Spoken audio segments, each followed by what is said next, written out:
let's just be clear on some things here. And this goes to a year to 11 years ago when people were mocking and belittling me and say, this could never happen. It never could be possible. And then I look at the news today and I'm looking at those same motherfuckers who were talking ill of me and shaking my head. And it's like, I'm glad I'm not you right now, you stupid motherfucker. Here's the thing. If all your problems, let's think of it this way. Let's simplify your problem. The world is a pond, right? So in that pond, someone's making splashes, and in those splashes, the waves ripple through everybody, right? So who's the one making splashes? So if all your problems stem from one major problem, and since you couldn't solve that problem, you got all these other problems, right?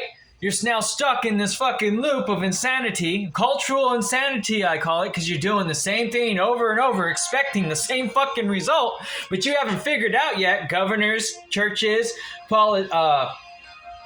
judges, police officers, anyone in a teacher's position, that this is as much your fucker's fault than anybody's, because you allowed this shit to happen. People who are in position of power. And why I relate this shit to the Titanic,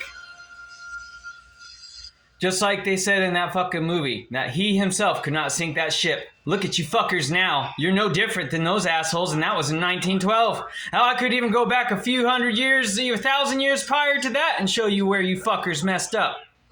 You still act the same way as those fuckers did on that boat. With class, stature, making headlines, blah, blah, blah, blah, and blah, not caring about the fucking, I don't know. How many people died in that ship? 1,500 that were stranded that didn't have the chance to get a lifeboat because your asses were fucking Look at you now. Is it worth watching your loved ones die?